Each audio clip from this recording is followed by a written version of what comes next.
to our resource persons, moderator partners in the tourism industry, colleagues in the government, members of the academe, ladies and gentlemen, good afternoon and welcome to the webinar on the future of travel, a World Travel and Tourism Council exclusive panel.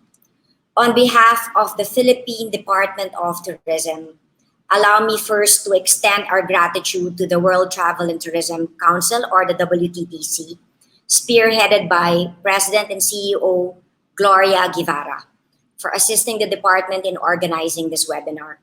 Needless to say, the challenges brought about by the current health crisis that we are experiencing should not deter us from fulfilling our mission to ensure that the industry is seamless, secure, safe, inclusive, and sustainable.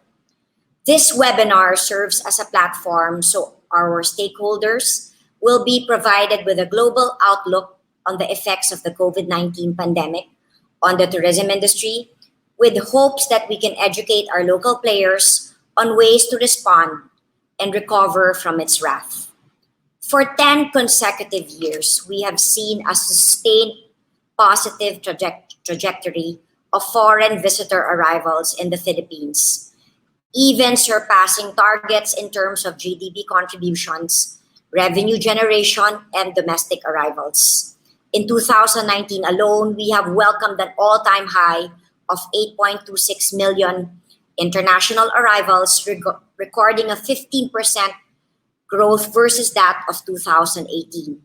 This growth is transcended in one of the major players of the tourism industry, the accommodation sector, recording very high occupancy rates. We were on the right track until we got struck by an invisible enemy, the coronavirus. The warm smiles of the Filipino people, for the time being, have had to be shielded by protective masks. Still, our innate hospitality and dedication to providing excellent service were put to good use, as the department set its sights on helping stranded tourists find their way home. As the battle against COVID-19 rages on, our visitors' safety has become our number one priority. Recognizing this, the Department of Tourism has partnered with the WTTC, whose primary initiative is the pursuit of crisis preparedness, management, and recovery in the travel and tourism industry. Acknowledging the fact that the WTTC has worked with the World Economic Forum, the World Health Organization, and key stakeholders in coming up with recommendations to minimize the impact of past pandemics in the industry. We are definitely certain that their insights will be greatly beneficial to our local tourism players. We are delighted to be joined by eminent resource persons from three major segments of tourism. From aviation, we have Mr. Gary Chapman, President of the Group Services and Dinata Emirates Group. From investments, Shirley Tan, the CEO of Rajawali Property Group. And from hotels, Mr. Craig Smith, President and Managing Director of Asia Pacific Marriott International. We are hopeful that by the end of this webinar, we are able to learn effective ways to cope with the fury of this pandemic, assess and realign our strategies, and be equipped to face the future. These are trying times, as the others would put it, but we can all turn this into an opportunity for us to strengthen our knowledge, familiarize ourselves with technological advances, and innovate to be able to cater to a new breed of travelers and adapt to the new normal. After all, there is more to tourism than just counting the number of arriving tourists. We are in the business of selling destinations so communities will thrive. We market adventure so our people will be employed. We promote culture as a way of preserving our heritage. The concept of tourism is deeply embedded in our consciousness, and I would like to believe that this is what makes our industry resilient from all the challenges, even the toughest one that we are about to overcome. And with that, I would like to leave you with our latest material showing why we should stay home for now and dream of the beautiful places that we will be visiting when this is all over.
Thank you and mabuhay.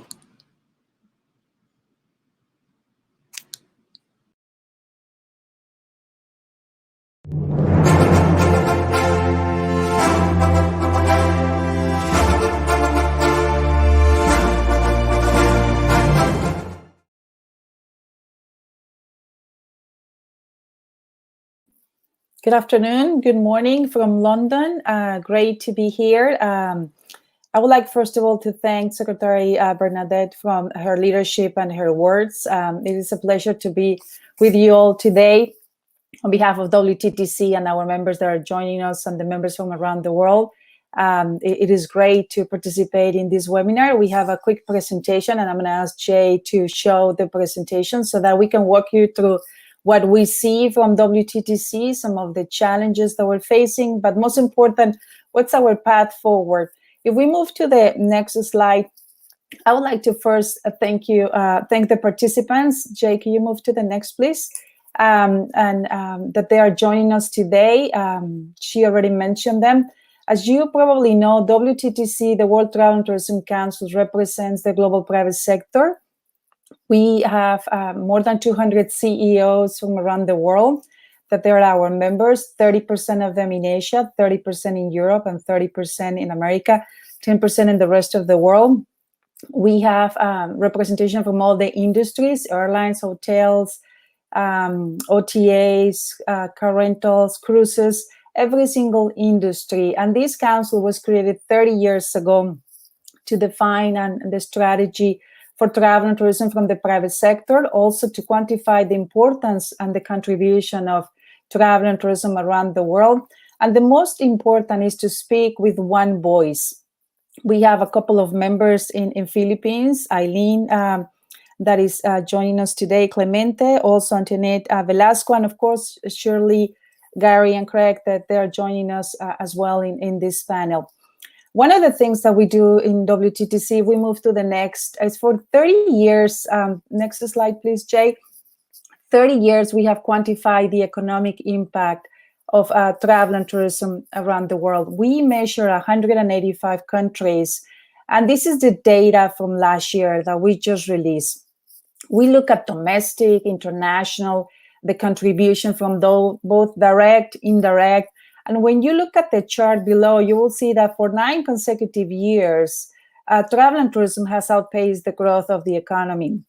And last year, of course, was not an exception. 2.5%, the economy grew around the world, and travel and tourism grew 40% more with 3.5%.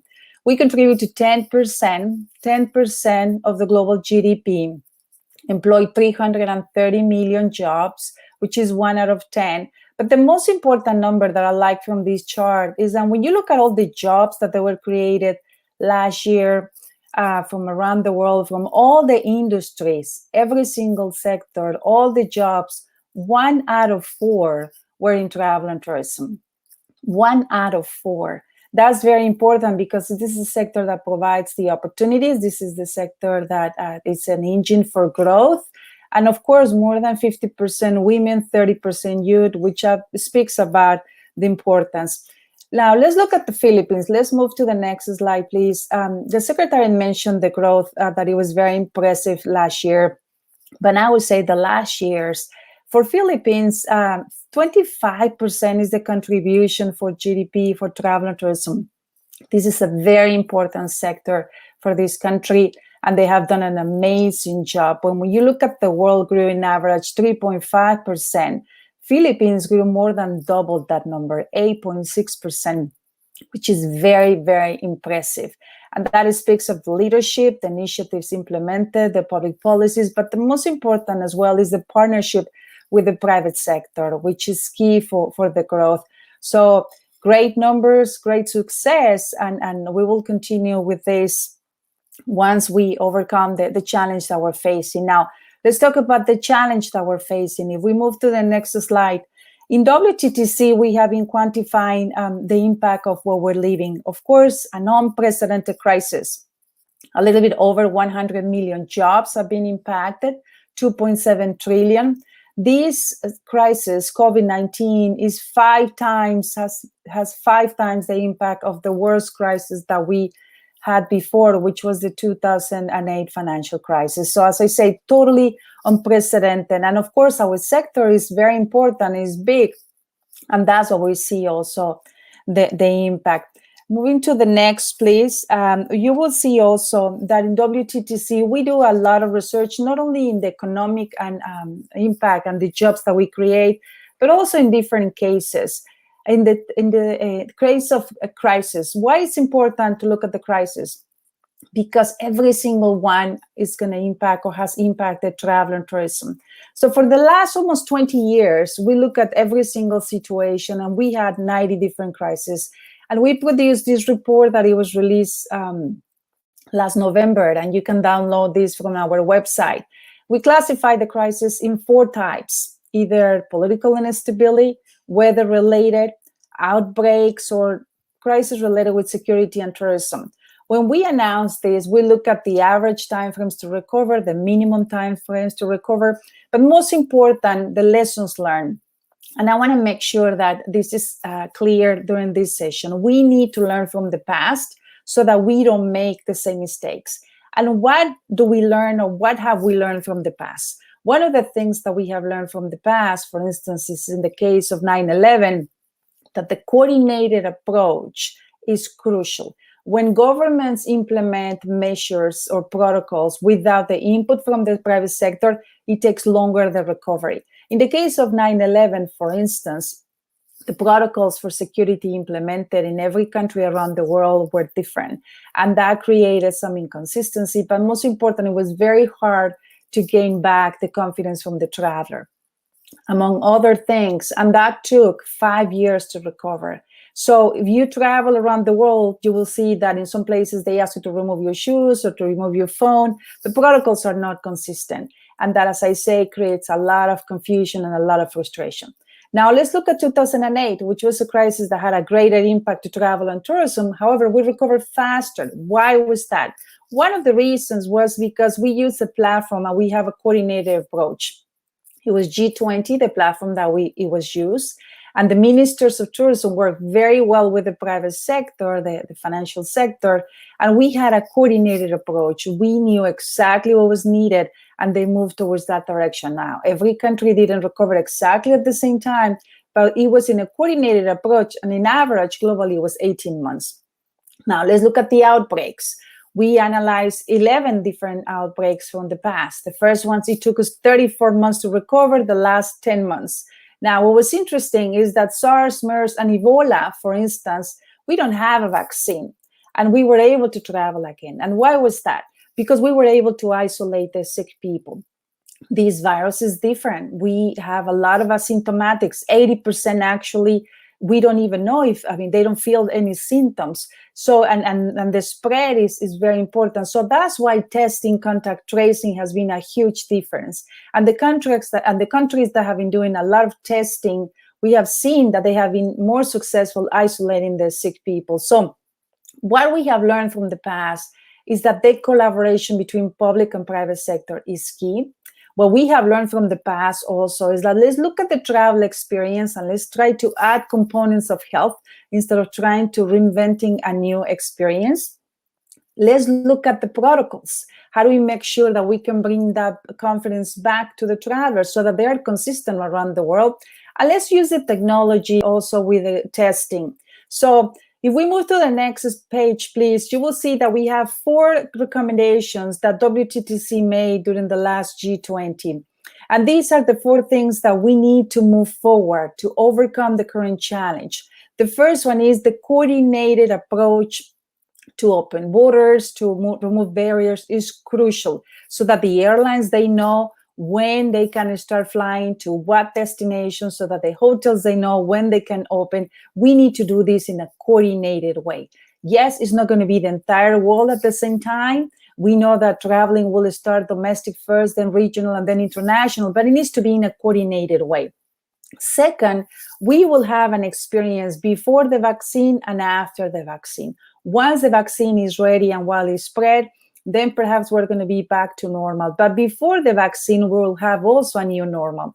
And that's why testing, contact tracing is very important. We believe that we do testing that can help us. And within the experience, we have seen some very successful organizations, very successful countries doing testing on arrival or testing on departure, and accepting the testing from other countries as well. But what's important here is that people can move and we can isolate the sick as we have done in the past. So this testing component is very important. And I'm sure that Gary will mention that as they are innovating as well in the approach.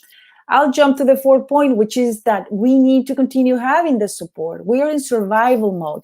We need the support from the governments because the travel companies, they have no income. And in order to survive, we need to have protection for the workers. We need to have some helping liquidity. It's important. And this has to continue also during the recovery, not only during the crisis, because it's not a switch on and off that will be turned off and on, and the plane suddenly will be full and the hotels will be full. We need to have that support from all the governments around the world. And the last but not least is the protocols. The protocols have to be standard. They have to be global. We need to gain that confidence back from the traveler. And in order to do that, they have to be consistent. If I travel to one country and I find one experience in my hotel, or if I travel another country and I find a different experience, I might feel concerned. So these global protocols are very important. Wttc work with the members from around the world, while we also learn from our current experience. Our members, for instance, are offering rooms to the doctors and nurses around the world, and they are maintaining those hotels COVID-free. So we already know. And those protocols, that expertise was included in the protocols that we announced last week for hospitality. And also we announced protocols for outdoor shopping. We're working with IATA, ACI, and our members to define the protocols for airlines and airports. And we're going to be also announcing the protocols for the rest. So it's very important to make sure that we have protocols for every single industry from around the world, and they are a standard, because if not, it's going to create confusion to the traveler. Our chairman is Chris Nacetra from Hilton, and you have here a quote of what he say, how important it is to bring back that confidence to the traveler. Very, very important to work together and establish these protocols around the world. And last slide, please, is basically all the companies that work together as an example in hospitality. Marriott was a big player, of course, and provided a lot of knowledge and a lot of information. And Craig is going to share, I'm sure, some of that expertise and some of that knowledge, as Arnie shared with us a quote with the footprint from around the world. We had a lot of expertise, as I say, not only from our members, from a lot of companies. And then, of course, this is very important for TripAdvisor, Expedia, and some of our members are also that are going to be identifying the hotels that they're following this protocol so they can help us to have this experience and open travel even before a vaccine is implemented. Thank you very much for your participation. I think it is crucial to work together. Every single time that we have faced a crisis, we come back stronger and better, and we have growth. This is an unprecedented challenge, but we believe we have great leaders, and in the private sector, we are very aligned. We're working together, and you will hear from them and from Anita, our moderator, and hopefully this is going to be productive and interesting for all of you. Thank you. Now I'm going to transition to Anita, our moderator, who will share with you who's going to be speaking and how this is going to work. Appreciate it.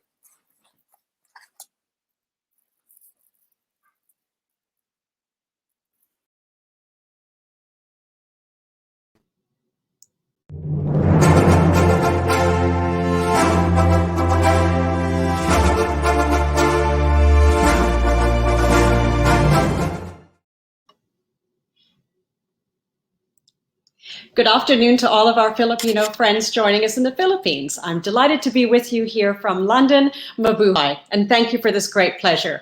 I'm going to be bringing Gloria back on for a moment as we have a couple of questions for her that have come in from the audience itself.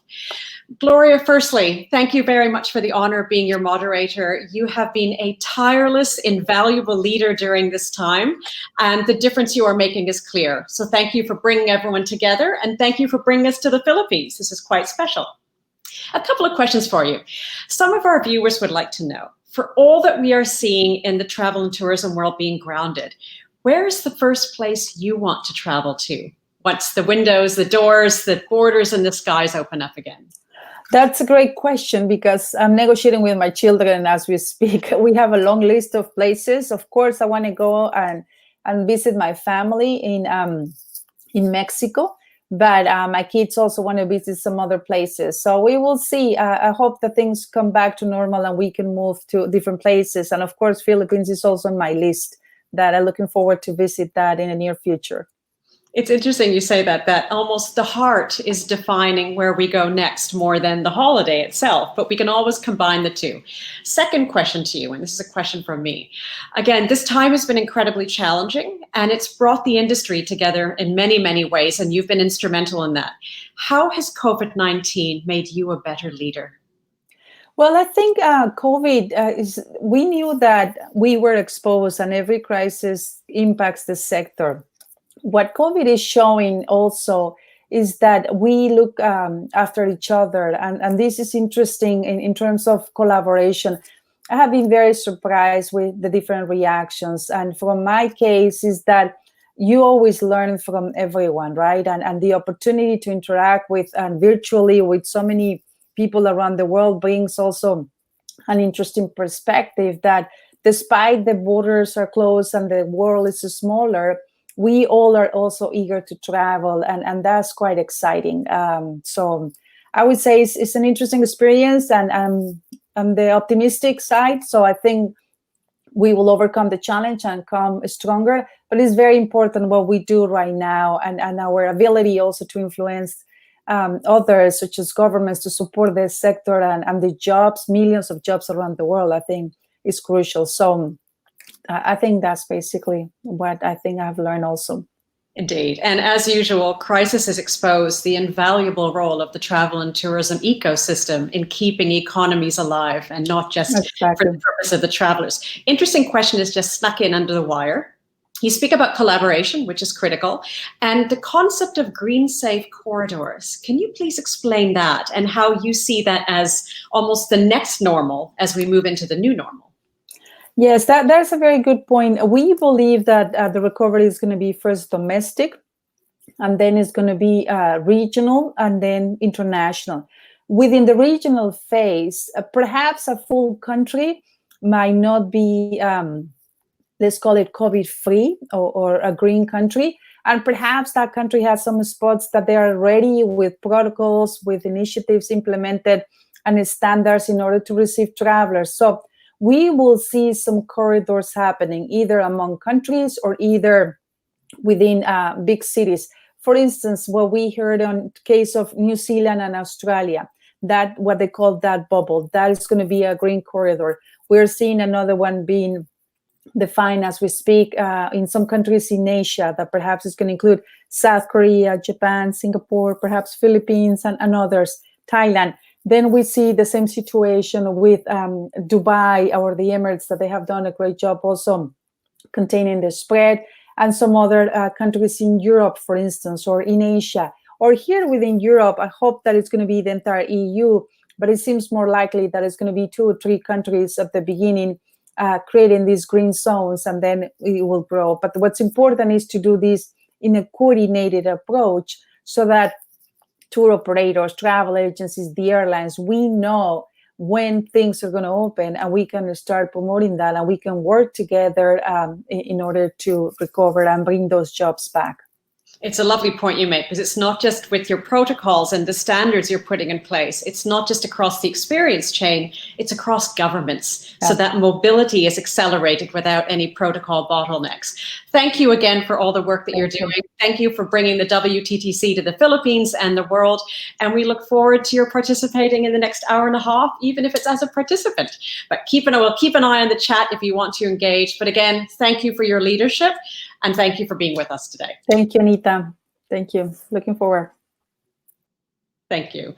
Ladies and gentlemen, we now move into the panel discussion of today's session itself. So as from a protocol point of view and officially opening to our dear Gloria, President and CEO of the WTTC, Honorable Secretary Bernadette, a very, very dear friend and wonderful leader of the global tourism community. Thank you for having us in your home today, technically. Undersecretary Bong, as he is affectionately known, to all of our lovely speakers and all the leaders across the Filipino community itself, our leaders from the WTTC who are with us today and also following.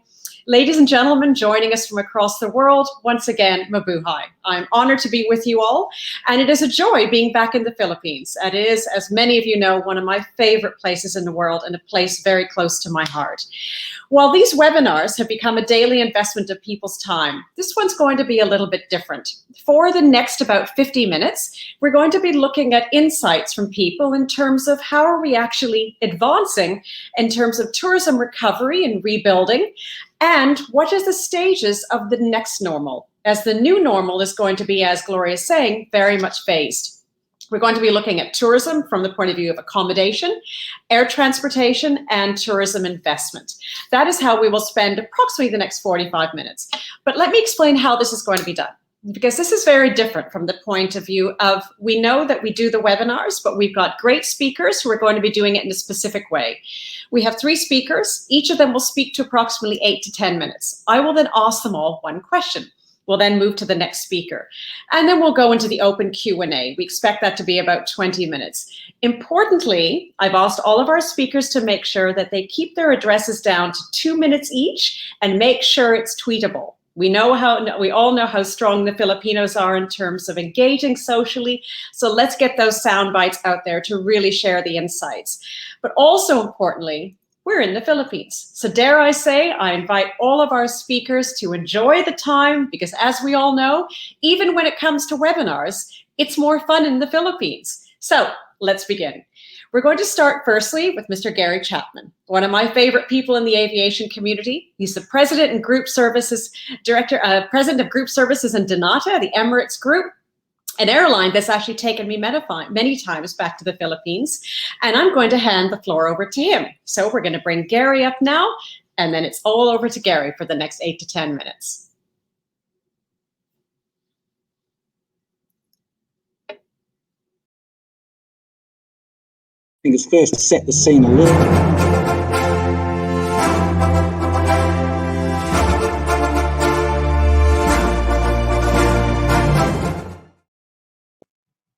Right, good afternoon to everyone in the Philippines and everyone else that's listening in this afternoon. Secretary Bernadette, I think it's first important to set the scene in terms of Emirates in the Philippines. I think, as you know, we are a major international airline serving the Philippines, Manila, Cebu, and Clark. But only that, we have major activities in ground handling and contact centers at Clark. So we've been very close and very familiar with the Philippines. And I must say, having been there many times, I love it. It's a great place and great people. Second point I would like to make to everyone is that I am very positive about the future and about our ability to come through this. But at the moment, it is a pretty horrible place to be in the aviation industry. And when I talk aviation industry and the airline, I talk about Emirates, also in our ground handling, our catering, and our travel businesses, because it's frankly a horror story.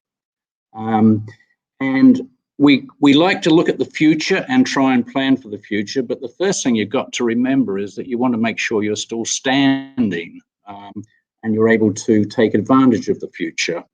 Emirates, as a hub and spoke operator globally, hubbing through Dubai, was one of the first airlines to be impacted by COVID-19 and will be one of the last, I believe, airlines to come out of this. Given that we have no domestic market, and given that we also are bringing people from, whether it's Australasia, Asia, through Africa, Middle East, into Europe and the Americas. So there's a great connectivity of people. And as long as we have a fragmentation of an approach to dealing with this crisis, that's going to make it very difficult for the airline to reboot, so to speak. Here we are with some 260 aircraft grounded. We have some really tough decisions around that and around our people. We have 105,000 people in the organization, so you can imagine it's a very emotional and a very difficult time. And so when people talk about planning for the future, I guess my message right now is that's obviously very, very important. But the real focus right now is just making sure that we can stop the hemorrhaging and stop the cash bleed that we're all facing. And Emirates is not unique in this, and Donata in its business is not unique in this. This is a global issue for every airline, everyone that's associated with the travel and tourist industry. And that is a tremendous focus, and it's very important for us. So you've got one hand on the till there trying to actually stop the hemorrhaging. On the other hand, you're trying to plan forward and think, what is the future going to look like? And I guess in that respect, I'd make one statement. I'm not sure anyone knows exactly what that will be, but you do have to pin your colors to the mast.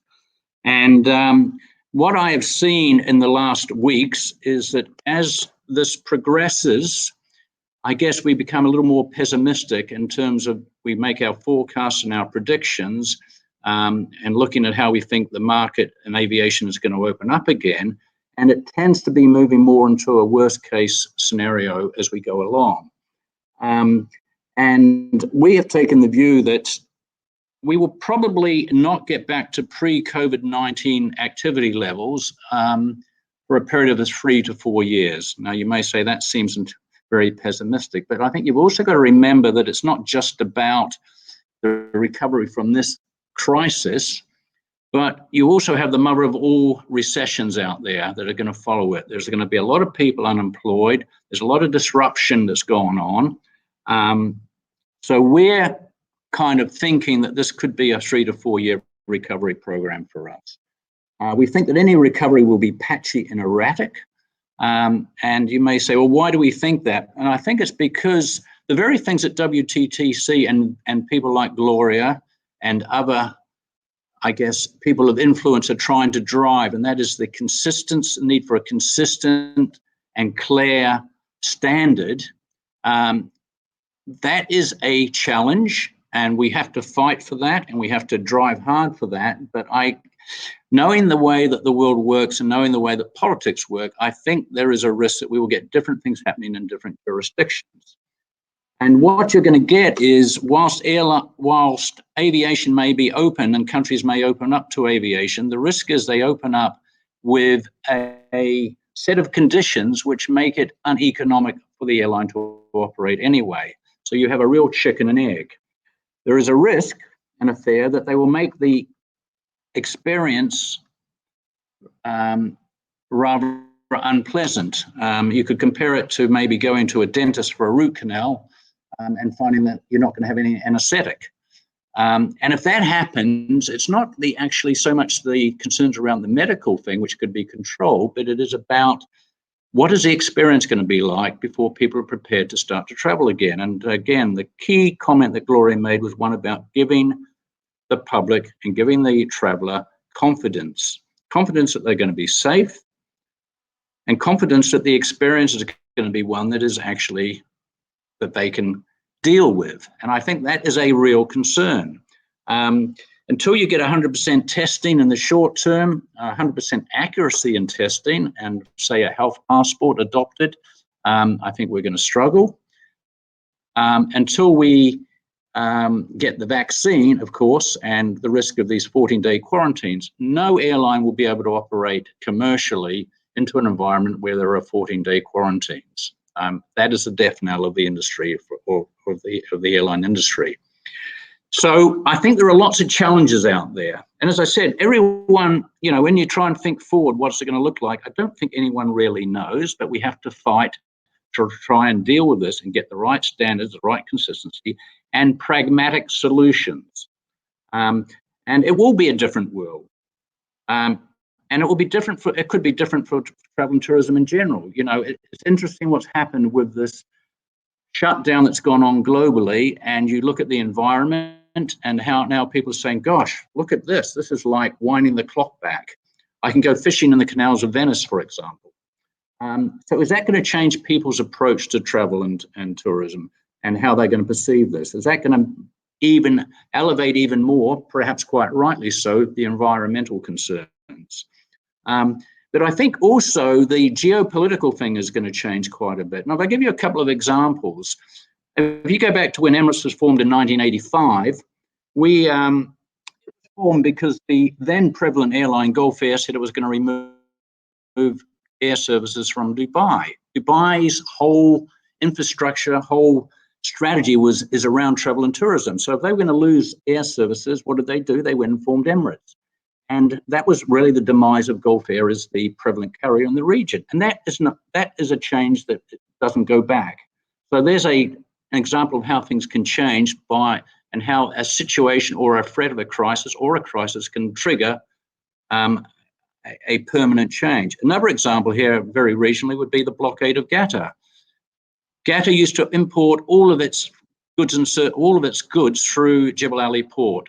It doesn't do that anymore. It's now created the ability to do that independent. It will never come back to using Jebel Ali port here in Dubai as a transshipment. So it changes dynamics, it changes the trade flows, it changes the movements. I think we're going to see a lot of that. I then just want to end up with one other thing, and that is to say that, we do talk about a global community, and I think the world has come a long way in that respect. But what we have seen, unfortunately, and I say unfortunately, is that in this moment of crisis, that is all unraveled.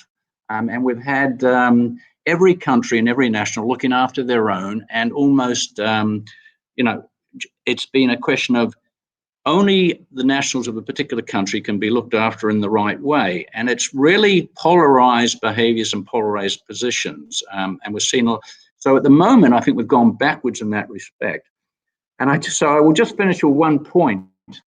There is an old Arab Bedouin saying, I against my brothers, I and my brothers and my cousins against the world. That is jungle law. It is the way of the world when the world is thrown into chaos. And I think, unfortunately, that's been aptly demonstrated. And I think it's the responsibility of everyone today to try and deal with that and make sure that that does not prevail in the longer term. But what we have seen in this moment of crisis, people have gone insular, countries have gone insular. It's been all about them, and it hasn't been about the global community. And until we get that, I think it's going to make travel and tourism and the recovery a more, as I said, a much more patchy and uncertain recovery. So I'd just like to finish on that note, and thank you for the opportunity to address this panel. Excellent. Gary, thank you very much. You've always been a very courageous leader in my eyes. And I must say, your analysis of where we are in the world was a direct reflection of that. Because as you say, the next phase, stop the hemorrhaging. Then we go into recession. And only then can we actually look at potential of momentum. Needless to say, my question to you is probably a question that the majority of the people watching want to know. From the point of view of the airlines, and in this next phase of the next normal, as we move into slowly getting airlines mobilized again, what protocols are currently being explored to be exercised within Emirates itself on board? Well, at the moment, we have been operating, Anita, a number of repatriation flights. And the reason that we're doing only repatriations is because of restrictions of people coming back into Dubai, and the fact that only the nationals of a country can go into those countries. So what we're doing there, obviously, is kitting. It's a bit like the Walking Dead, where you have your crew all up in, it's like being in a hospital where they're all in plastic gowns, they're all in gloves, they're all in masks and well protected. And what we're doing is providing a very basic service with all disposable offerings. So we are offering a very basic food offering, which is a boxed food offering, which will be disposed. So you have as little interaction as possible between the crew and the passenger. So we've considerably upped the sanitization process of our aircraft, both before they leave and when they come back from a flight. On board, we have allocated one person dedicated to cleaning the toilets to make sure that they are kept clean and sanitized after every use. So there are sensible protocols that you can do, again, to give confidence that we are on top of this, that we're doing the right thing, and to give, as I said, give confidence to people. The talk of social distancing on an aircraft is garbage as far as I'm concerned, and I think as many of in the aviation industry are concerned, it is just not possible. If anyone wants that, then let them buy 6 or 7 seats and pay for it, and they can have their own space. The economics of it would be the death knell of the industry. Excellent. Thank you, I think, for that. I think what's important as well is, as you're saying, for all the protocols that are being put in place, the passengers, as you're saying, those that are being repatriated are recognizing that's Emirates standards of protecting them. It's not the usual Emirates standard of experience that's delivered, but you're doing the right thing for right now. So from that point of view, I thank you very much. You work in a high-tech and high-touch environment, as does our next guest. But thank you for giving us that first insight from an aviation perspective. We're grateful for your participation, extremely grateful for your honesty, and we shall see how the next normal unfolds. So thank you, and thank you for staying with us until closing time. Excellent. Ladies and gentlemen, it's now my great pleasure to welcome to the virtual stage Mr. Craig Smith. He's the President and Managing Director of Marriott International in Asia Pacific. So we move from 35,000 feet to ground level, and we welcome Craig.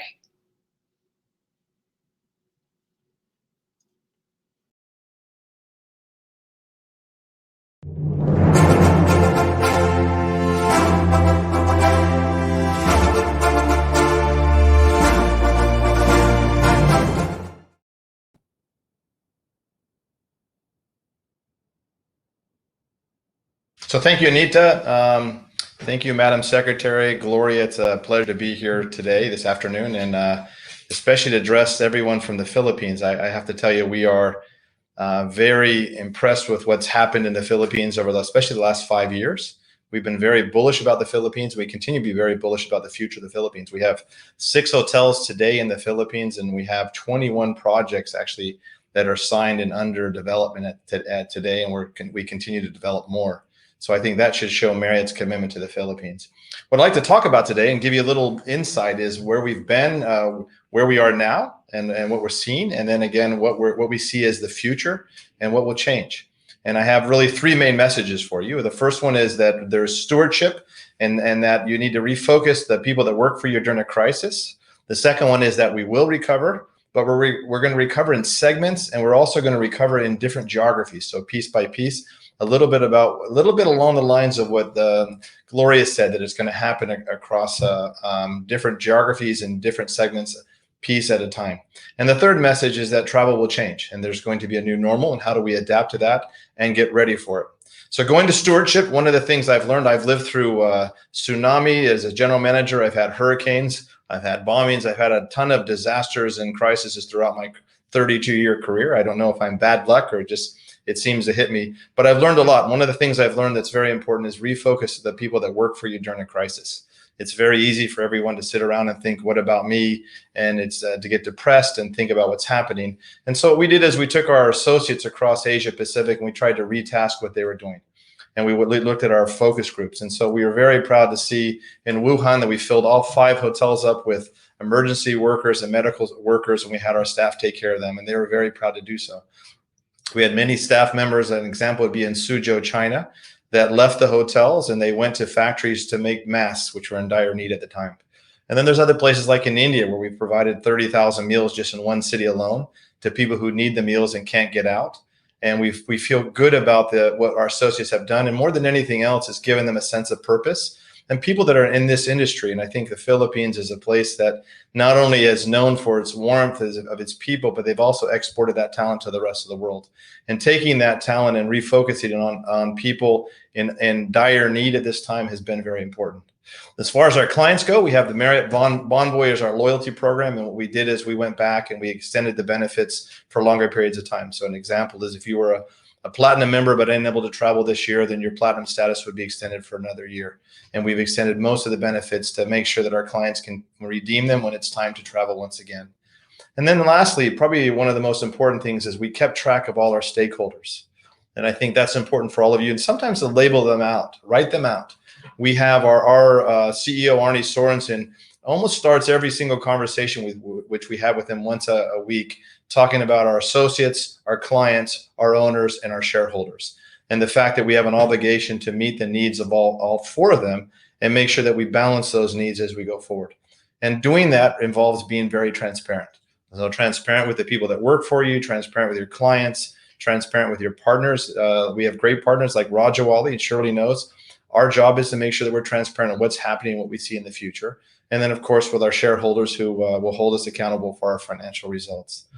Now, one of the messages I have, and there's an accounting term called FIFO, first in, first out. And in some ways in Asia Pacific, we are FIFO with China. China was the first to go under this crisis, and it is the first to come out of the crisis. But it's going to recover. And it seems at times, depending where you are in the world, like the world is at its end and it's a standstill and everything's going to be terrible. But the world will recover, albeit it will be slow. And I agree with Gary, it may take a while. It may take 2 to 3 years to really get to the same levels that we had in, say, in 2019, but it will recover. But what we have done is we've used the experiences and what we've seen from the markets that are starting to open to be able to predict and to take examples and watch those so we can take those learnings to other parts of the world. And so we've been watching China. China has begun to open up. The May 1st holiday, which is their Labor Day, was very successful. We saw markets like Hainan, which is the Hawaii of China. We have 25 hotels there, ran anywhere between 60 to 70% occupancies. Chengdu, far, far out in the west of China, ran in 90% occupancies. And so we see people beginning to travel again. But one of the things that we are seeing, and we would encourage you to think about this and use these examples in the Philippines as we go forward, is we started marketing first what we call staycations. And those were people that couldn't travel outside their city, but they were tired of being pent up in their apartments. And so hotels all over Asia Pacific, we had a ton of staycations. People check out of their house with their family and they check into a hotel for a weekend just to get away. And we had great success with that over the weekends. We went from staycations to really a focus on leisure travel. And that was the next area to recover in China and some of the other markets. And from leisure travel, the next market that we saw recover after that is business travel. And that's starting to come back now, not quite at the level of leisure travel. And then the last is group. And the reason I want to tell you this is because I made a mistake many years ago. I made a lot of mistakes, but this was a big one. I was a general manager of a hotel in Phuket during the tsunami. And after the tsunami hit us in Phuket, one of the things that happened is like on all fast charging executives, I wanted to fill our hotel up right away. And so I went out and spent a ton of money on marketing right after the tsunami. And it was the most worthless investment I'd ever made. People were not coming back to Phuket for a while. And so throwing marketing money at the wrong time or in the wrong order for the wrong segment or the wrong geography is one of the biggest mistakes you can make. And so what we've done as a company in this part of the world is we've kept our money aside and to get ready for focused marketing for each one of these segments as they happen in the country, it happened first. And so we started with our marketing money in staycations as we saw that as a viable place to spend money. If we had spent money advertising for business travel, it would have been wasted money, but we spent it on staycations. And then as we saw that there was a beginning to the leisure travelers, especially the millennials. And the millennials are a lot more brave than the baby boomers of my age. And so they're the first out of the gates. And so we have focused a lot of money on digital marketing to the millennial generation, Gen X, Gen Y, and even Gen Z, because we've seen they're the first to go out and spend money and spend time and travel in places like China and some of the other destinations. And then the last to come back, which we haven't seen anything happen yet, is going to be group travel. And so I'd have the same thing. Spend your time focusing on what is viable at this time. The last message under recovery, which is important in segments, is to think about, in some ways, what Gloria talked about. We see it as domestic first, long haul later. And it's domestic travel for various reasons. One is people feel more secure within their country. So we see Chinese traveling within China, Koreans traveling within Korea, Japanese traveling within Japan, and we think that's going to stay for a while.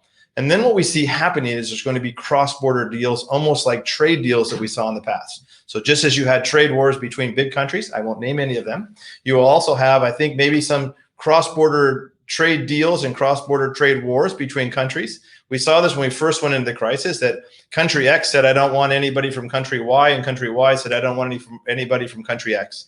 And this kind of went back and forth in a little tit for tat. I think you're going to have a little bit of that, but you're also going to have the responsibility of governments to make deals between other governments. And Gloria brought up the one that we hold up as a case study is the deal that's made between Australia and New Zealand to make sure and promote travel within the true countries. And it's been very successful so far. Both countries feel that they are semi-clean from the virus, and they feel secure allowing citizens from the other country to come into theirs.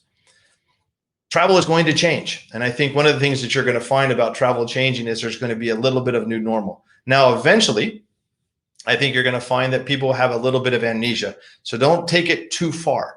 I think people remember this for a little while. I've looked out the window of our apartment here in Hong Kong, and we have Repulse Bay Beach right below us. And this weekend it was packed. There was every meter there was a person. It seemed like everybody forgot. None of them are wearing masks, but they're all wearing masks today to work, which is an interesting dynamic. But the takeaway for you, and I think one of the things we want you to remember is safety and hygiene is going to be the new amenity for the next short to long-term period. And so what we mean by that is room cleanliness. So some of the examples that we have gone out and we are ordering these things called electrostatic sprayers to really clean down rooms. We have vetted our chemicals with the CDC of the United States. We have changed the norms for cleaning of the rooms, much deeper cleaning processes, lining up of people. Our restaurants, temperature checks before the people come in. They have to wear a mask. We actually are doing crowd control of the buffet lines. Buffet lines are still popular in this part of the world, but we're doing crowd control. You have to wear a mask. And you have to show your temperature. And then there are some cities in China where we actually look at the QR code for people, and they have to, at that time, decide if the person is semi-clean according to the government, if they've gone to an area that's more dangerous, and if so, will we permit them into our restaurant? And in many places, people may be a little nervous about this, but we found that people have been happier to see this. The last two things to think about is that trusted brands, I think, are going to win. And so if you are a brand out there, make sure that you do everything you can to promote what you're doing about safety so that the people will trust you. And I think you'll actually be able to pull a greater percentage of market share. And so in closing, the last thing I would tell you is we are optimistic still about Asia. It's a terrible time. It's been the worst I've had in 32 years in my career, but we are going to recover. And our belief is that Asia will recover faster than the rest of the world. We see it with our deal pace. New hotel deal signings, we're actually ahead of last year on new hotel signings. So we think there's a great amount of bullishness in the market that things will recover eventually. So with that, I'll stop and let Anita throw any questions she would like at me. Stunning. Craig, thank you very much. And thank you. I must say, I appreciated the fact that you had your alarm on to be able to Did you hear that? That was not my exactly- pacemaker. That wasn't my pacemaker. Stunning. And dare I say, as someone who loves reading biographies and autobiographies, I think your memoirs are going to be quite a story, though I think that the booksellers might put them in the fiction category because it really sounds quite remarkable. Very quick question to you. You're focusing very much, as you're saying, on essential provision of services now, but you're going to start opening into staycations, looking domestic, etc. You operate a very high-touch environment, and yet it needs to now evolve into high-tech because of the protocols. Very quickly, how do you balance that? We're kind of on our way before this happened. What we've done is we sped up quite a few of the processes, and people don't, there's a lot of things you don't really want to do. People don't like having to check in the desk. It's just another thing you have to do. And so we had rolled out before this to all our hotels in Asia Pacific, the ability for you to check in on your phone. We have in many properties, and we're continuing to roll out the ability to use your phone as your key to enter the room. And so we're trying to knock off any of these little link areas that people have to be in contact where they don't really want to. You still have the greeters in the lobby at a distance. You still have greeters at a restaurant at a distance. But what people want is to be able to use that technology. So you can order room service on your phone now through our Bonvoy app. You can ask somebody to send you towels up the same way. And so there's all these little touch points that we're doing across digital, but still doing it in a hospitable manner. And by implication, it's also helping with efficiencies as well. So it doesn't necessarily seem as a negative. It's actually a win-win for the property as well as for the guest itself. Craig, thank you very much. We'll see you back for the Q&A session itself, but thank you for sharing your story, literally and figuratively. We're very grateful. Thank you. Excellent. We now move to our third speaker, and I'm delighted to say that we're going to give our lovely woman the last word. We're bringing to the stage Shirley Tan. She's the CEO of Rajwali Property Group, and we're very keen to hear what she has to say from an investment point of view. So Shirley, welcome. The stage is yours.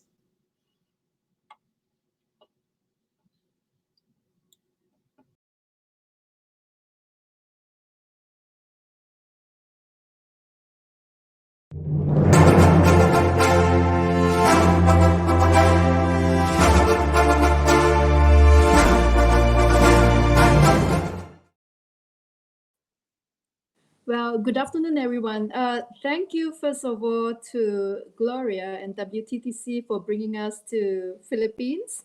And thank you, Secretary Benedict, for having us. I mean, I got a chance to visit Philippines many, many years ago, and I'm impressed by the beautiful people, as well as the beach and the tourism investment that you have managed to attract in the last decade is really remarkable. So I prepared a couple of slides to share with you, and concerning this is one of our hotels that we have invested in, and we really hope to do more in tourism investment.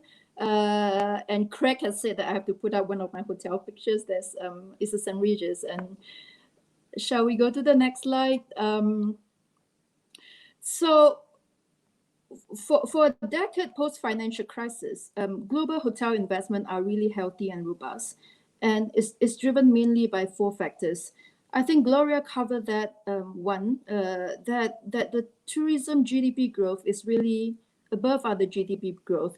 There is this massive rise of China outbound travelers, massive rise of middle class, and I think Philippines is doing a great job in attracting a lion's share of that investment, especially in Southeast Asia.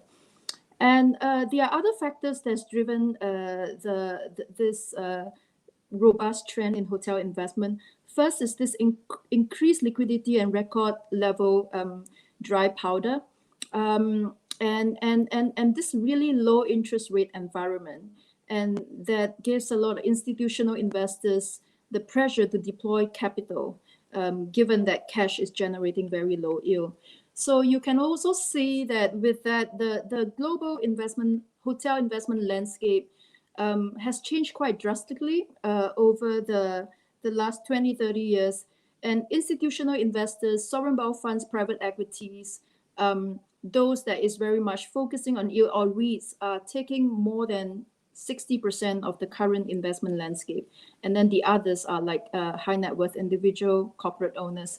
So investors has been very real focused when they consider invest in real estate or hotels in that regard. And there's always this rise of alternative investment beyond equity and debt. You see some of the sovereign wealth funds begin to allocate much more of their capital to real estate, including hotel, in order to tap into this increasing trend of consumption, especially in Asia, that Asia has this rising middle class and increasing power of consumption. And travel is really on top of the consumption risk. So this has changed post-COVID. And the next slide, I'm just going to cover a little bit on the impact of COVID on global investment. So the first thing is after COVID-19 hit, the first thing that you see is the global REIT reacted. I think global REIT is about 40% down. I guess even some of the hotel management companies' stocks, Merit included, is not spared. And so private asset is there's still a lagging factor. But publicly, you will see that this investment is coming down in huge volume. So a lot of acquisitions are on hold, and global direct investment into hotel as a category fall by more than 30%. So short term, or what Anita called the next normal. What happened now is that we are now completely in an uncharted territory, right? There's just this massive uncertainty in global capital flow. So I've been running models with my team. A lot of them are here for the last few months. And I think we agree that it's going to be bad, but we don't know how long and how bad. So there is massive disagreement on like how long the global pandemic will last, what is the severity of this economic recession, when is travel restriction going to remove, are there quarantine, no quarantine, and what are the effects of government stimulus. And there's this, because of this uncertainty, it's very difficult to run valuation model, and it's very difficult to just predict how the yield flow is going to be. So investors are just putting down a holding pattern, and they are double down on new investment. But instead, they are trying to focus on asset management. Like you have to put in health and safety protocol. You are trying to preserve capital and just trying to manage liquidity. So depending on how long this pandemic lasts and when travel can reopen, So you just really try to preserve capital, renegotiate with your banks, and reforecast, and in order to just manage to stay alive, essentially, about like what Gary said. And within the short term, until one has clarity on the economic recovery or tourism recovery, asset valuation is going to become very challenging. And the valuation gap is going to hinder transactions. I guess, like, for example, let's say Craig were to put up a set of numbers to me and say, oh, next year your hotel is going to do this level of occupancy, this level of average rate, and you're going to generate this amount of net profit. So that is very questionable, right? Because nobody knows whether that number can be achieved, when can it be achieving.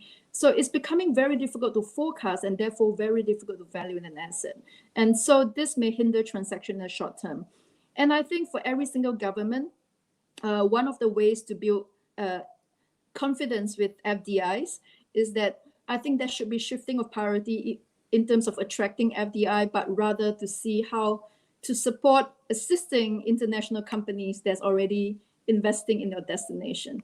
People will be looking at how proactive a government is in economic stimulus. So the shifting priority in supporting local tourism establishment, supporting the assisting international players that's already invested is much more important in this next normal phase.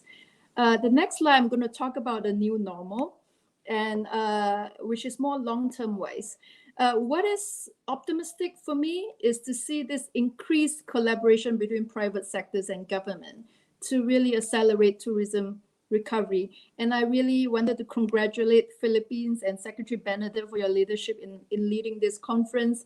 I saw that not just like people from Philippines that's dialing in, there are people from New York. I think over 1,000 people are dialing in this conference.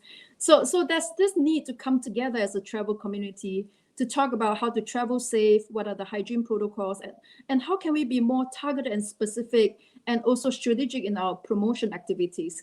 And this is a positive sign. And investors-operator collaboration. I think one of the early days when COVID-19 struck, I think 1 month ago, I gave a call to Craig and his team and say that let's think about how are we going to reinvent hospitality model for the future? How can owners and investors and operator collaborate? Because the hospitality model being very high cost, high fixed cost, and very transient in its businesses needs a new cost structure to move forward and to be more resilient. How can we make it happen? So I said that, Craig, I put up my hands and say, I'm going to be the pilot. Let's work together. We need some reinvention going on. And there might be some consolidation in the aviation and hospitality industry and potential merger and acquisition when people are trying to rationalize cost structures. I think in the hospitality space, there's been massive consolidation for the last 5 years when you see Marriott buying Starwood, but I think more of that might happen in aviation or across other type of industry in the hospitality space. And this last point is something that I think Philippines would have a lot of opportunity to take advantage of, is this pivot to technology. So every single company is thinking about how to use technology as an accelerator and enabler for seamless travel and digital communities. Like for the last month, I've been enjoying watching concert and all that online entertainment. So things have been going up in my mind on how are we going to integrate this online entertainment with like on-site travel experience. So I think with that, there's a potential, a whole new spectrum of businesses and investment opportunity to emerge in the digital tourism space. And I think that is something like the young and happening Philippines can take advantage on to just spearhead a whole series of creative tourism. And I personally is hopeful with Philippines. The demographic is great. You guys have done an amazing job in just tourism promotion, as well as really driving growth. And I guess as long as this COVID is over, the investment will return. But this is also opportunity for people that are just waiting for the recovery to happen to rethink about how you could actually create new model. And it is really, I mean, crisis of this scale. My last word is this: crisis of this scale can only be overcome by really entrepreneurship, reinvention, and collaboration between private and public sector owner and investors. And I'm hopeful that the Philippine people will be one of the most resilient in to be able to overcome this crisis with entrepreneurship and reinvention. Thank you. Brilliant. Shirley, thank you very much. And that was incredibly important because ultimately investment is the bloodstream for a destination development. We're about to go into Q&A, but I have a 60-second challenge for you.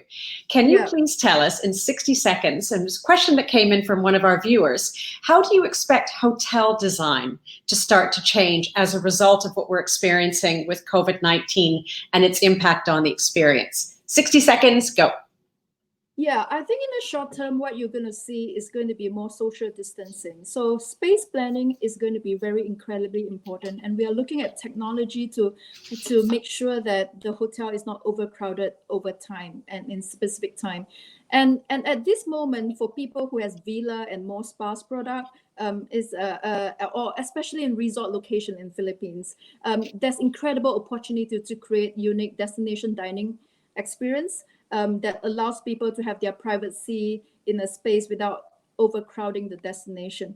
But over time, I think the hotel design will change to integrate like online and digital and offline experience. I'm trying to play around with this kids club of how can I have an online and offline kids club, and I think in the adult entertainment too, right? So I think hotel is going to be more social media driven. And it's going to be a space for many things to happen. And I'm not sure people, after getting used to having food delivered to their hotels and having food, will want to go back to the old normal again. So there will be a lot of invention in terms of design that will be enable this digital connectivity and proximity, as well as enable people to really get away and enjoy like this nature. Indeed. And it's interesting because now's the opportunity to actually bring guests into the creative process as well. So as you can see, and thank you, Shirley, as you can see, as our screen fills up, we have all of our panelists back with us, and delighted to welcome Gloria back to the virtual stage. We're now going to open up for approximately the next 8 minutes, questions to the floor. So we're going to open that up to all of our Facebook questions coming in, to all of our lovely speakers. I'm going to give you all the 60-second challenge as well, so that we can maximize as much as possible the questions and the answers coming in from our, looks like, 1,395 viewers that are following us from the Philippines and around the world. Can we please see our first question that's going to come up? Excellent. Marie is asking, what about employment prospects in the tourism sector? Will there be fewer staff? What kind of staff will be needed? Who would like to do the honors? I'd say yes, and I think it's just going to depend on geography again. I think to position yourself, if somebody's looking for a job, position yourself where you see the wave of business coming back first. I think your principle of FIFO is absolutely right. It's the targeting based on where the recovery might be. Gloria, you've been tracking this quite closely in terms of your estimates of currently 1 million job losses a day. But for those who are wanting to get into the sector, from where would you identify going forward? Right. I mentioned that last year, 1 out of 4 jobs created in the planet were related to our sector. Unfortunately, because of COVID, those jobs are not being created this year. However, I would say 2 things are important here. Depending on the support that governments are providing to businesses and workers around the world. So, for instance, we see some schemes where they are helping with payroll and things like that. I think those businesses are going to be able to hire back those employees, or like the ones in furlough, bring them back. And as they recover, they might have some opportunities in the future. For the countries that they are not helping businesses or helping workers, of course, it's going to be more difficult. Indeed. It's a great point, because as Shirley said as well, this time is spurring new innovation and as a result, new opportunities for employment. Gary, from an aviation perspective. Well, I think, Anita, what's happening in the aviation industry is that a lot of good people are unfortunately exiting the industry.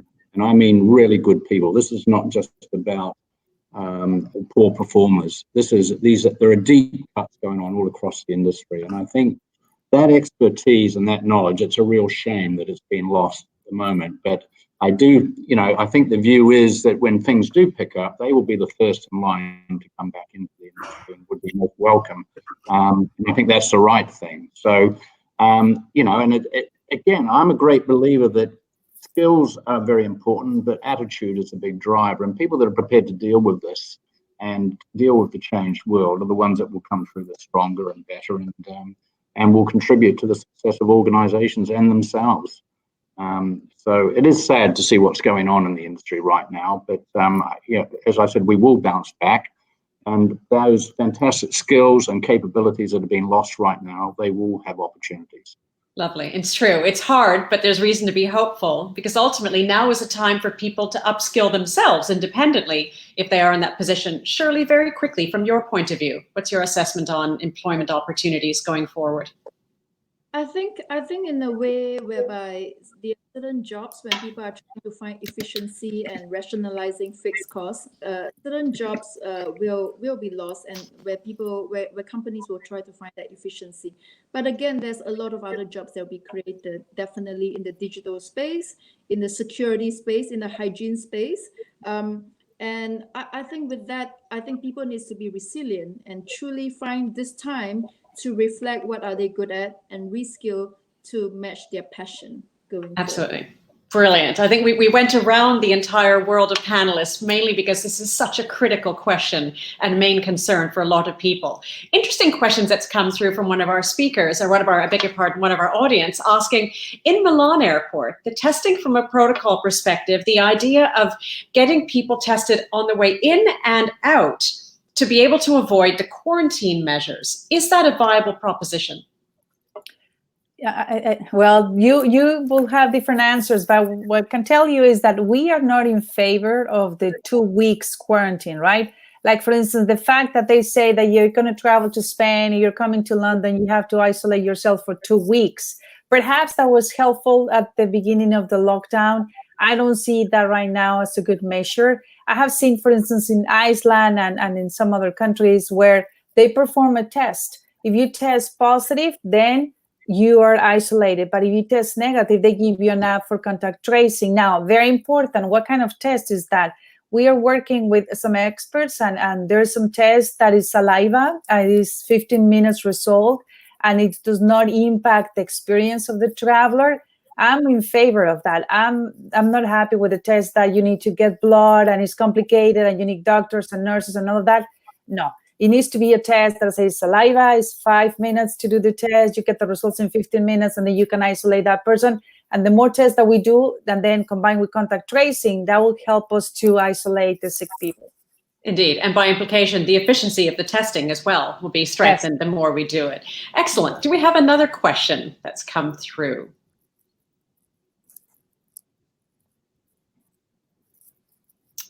There we go. May I ask, what are the helpful recovery programs for the travel agency, especially SMEs, which, as we know, are 80% of the industry itself?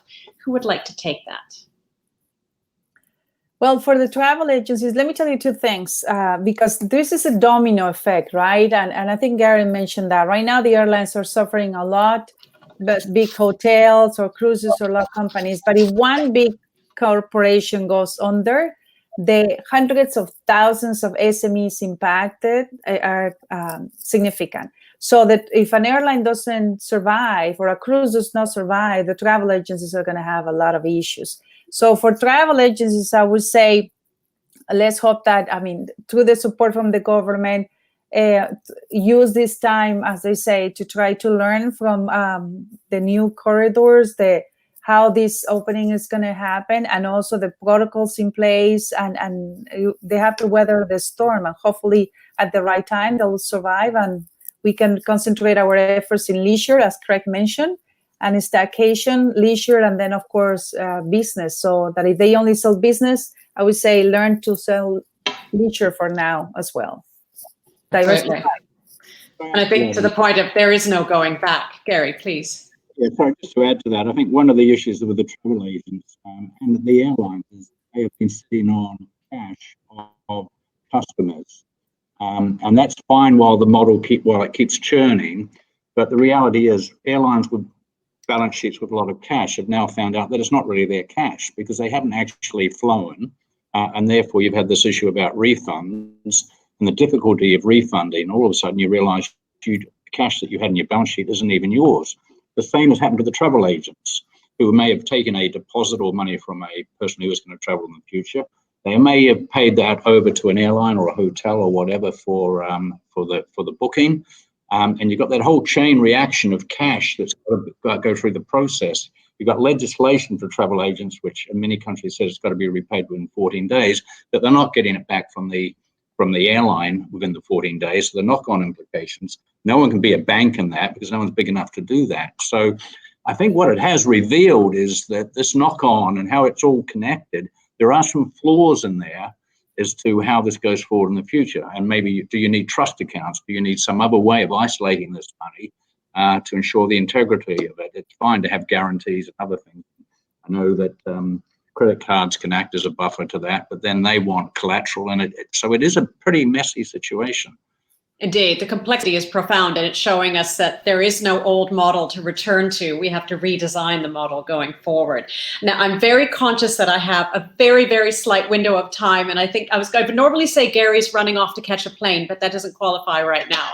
But I do know that Gary and Craig have some time constraints. So I'm going to lovingly thank all of our panelists and Gloria for your participation. I'm going to forfeit my question and hand over the virtual stage to the Honorable Secretary of Tourism of the Philippines. To you all, thank you very much for your participation. Clearly, there is a need for these conversations, and it's invaluable to have your insight into the next normal. And I now hand over to the Honorable Secretary with my love and thanks to everyone. We will see you again, hopefully soon in the Philippines. Honorable Secretary, the stage is yours.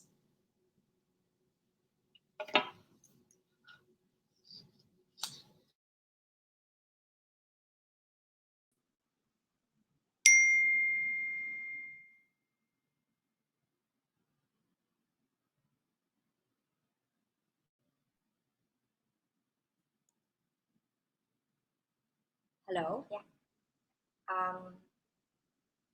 I would like to extend again my sincerest appreciation to the World Travel and Tourism Council, especially to Ms. Gloria Guevara for helping us organize this significant session and staying with us until the end of the program. This will not have been successful without our very lovely moderator, Anita Menderata. Thank you for your wonderful facilitation. And of course, to our valued speaker, Mr. Gary Chapman, Mr. Craig Smith, and Ms. Shirley Tan for sharing your expertise and recommending imperative measures and actions in order to sustain travel and tourism in these difficult times. Needless to say, the valuable learnings from today's session will greatly help us and the industry as a whole as we prepare ourselves to the new normal. I would also like to thank our dear partners and colleagues both from the Philippine and international tourism industry who have watched actively and participated in today's discussion.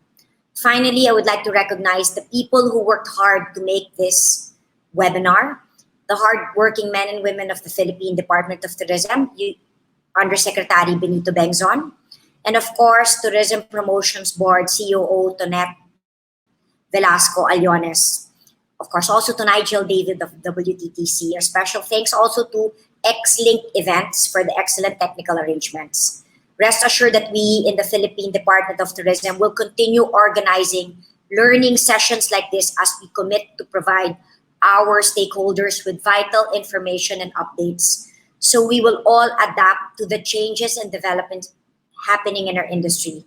Again, thank you. And please do note that we can't wait to welcome you back to the Philippines. We look forward to see you all soon. Maraming salamat at mabuhay.